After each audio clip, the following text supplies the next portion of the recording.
Proceed. నీకు డబ్బుందా? లేదు. త్రాగుడు అలవాటు ఉందా? ఈ మధ్య తాగుతున్నాను. భార్యని కొట్టావా? కొట్టాను. నానా హింసలో పెట్టావా? ఒక హింస పెట్టడేమిటి సార్, ఇల్లే ఒక మహానరకం చేశాడు. ఇంతలా మామగారిని, రావుబహుద్దుని, నన్ను కూరాకులో పురుగులాగా తీసవతల పారేశాడు. ఇంట్లో ఉన్న నౌకర్లందరినీ కొట్టి సాగడంపాడు. ఫర్నిచర్ అంతా ముక్కలు చేసి అవతల పారేశాడు.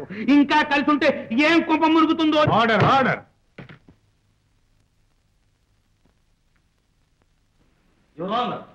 ప్రతివాది అన్ని ఉపయోగాలు అంగీకరించిన తర్వాత వాదనే అవసరం లేదు. వాది విడాకులు కోరడం న్యాయసమ్మతమేనని కోర్టు వారికి మనవి చేస్తున్నాను. ఈ కేసు తీర్పు రేపటికి వాయిదా వేస్తున్నాం. తిన్నానమ్మా.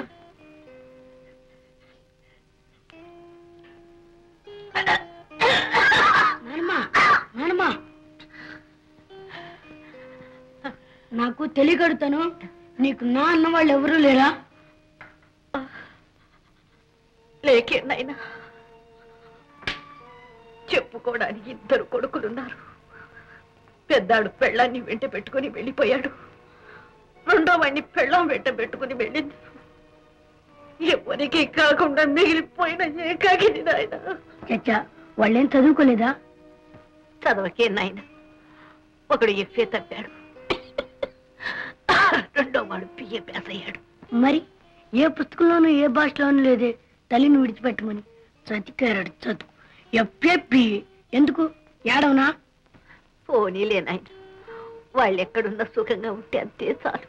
ఉన్నానమ్మా, ఎవరు నా మాత్రం నా చదువు. మా నాన్నమ్మ ఈ ఊళ్ళోనే ఉందట. ఆమెను చూద్దామనే వచ్చాను. కొన్నాళ్ళ పాటు ఇక్కడే ఉంటాను. నీ కొడుకులు వస్తే నాకు కబురు చేయి. ముఖం వచ్చేటట్టు నాకు చివాట్లు పెట్టేదాకా నాకు నిద్ర పట్టుకున్నానమ్మా. మా బాబి నాయనా, నాకు మనవడనేవాడు పుట్టాడో లేదో నాకు తెలియదు గాని నా దగ్గర లేని కొరత తెచ్చావు నాయన. నాకంతే చాలు. ఇక ఈ బ్రతుకు మీద కోరిక లేదు. ఇంకా ఎక్కువ రోజులు బ్రతుకుతానన్న ఆశ లేదు. నా ధర్మం నేను నెరవేర్చాలిగా. నాయనా, నీ చేత 2 ఉత్తరాలు రాయి బాబు.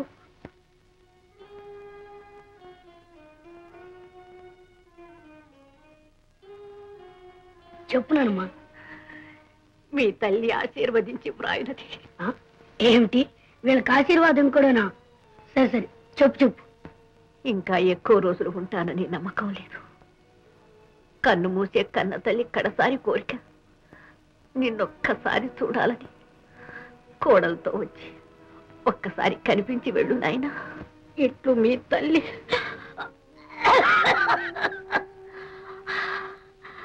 రవడమ్మా. మీ ఇంటి పేరు? దావులూరివారు. నీ పెద్ద కొడుకు పేరు? ప్రభాకర్. నానమ్మా. నాన్నమ్మా? అవునానమ్మా, నేనే నీ మనవణ్ణి, ప్రభాకర్ గారి కొడుకుని. నేను చూద్దామనే వచ్చాను. నానమ్మా. వచ్చావా నాయన? నానమ్మా. నాన్నమ్మా అని వచ్చావా నాయన? నా కొడుకులు చూడకపోయినా ఈ పడి మారే వయసులో నేనున్నానని సేవలు చేయడానికి వచ్చావా నాయన? ఉన్నానమ్మా, కొత్త చేతులతో రాకూడదని నీకు తాళం తీసుకొచ్చాను. ఏంటో చెప్పుకొచ్చుద్దాం. చీరలు కట్టే వయసా, నగలు పెట్టే వయసా? నా మనవడు నాకేదో తీయటిదే తెచ్చుంటాడు. నోరు తెరున్నానమ్మా.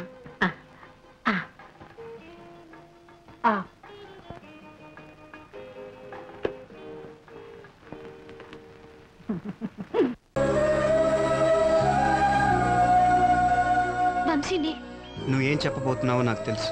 నీకు నా మీద ఏదో తెలియని ఫీలింగ్ కలిగింది. అది ఇష్టమో స్నేహమో ప్రేమో నీకు తెలియట్లేదు. ఒక్కసారిగా నా గుండెల మీద వాలిపోవాలనిపిస్తుంది. అవునా శిల్ప? నాకు కూడా ఏదో తెలియని ఫీలింగ్ గుండె నిండా ఉంది. అది ప్రేమే అయి ఉంటుంది అంటాననుకున్నావా? ఇలా ప్రేమ, వంకాయ, గోంగూర లాంటి ఫీలింగ్స్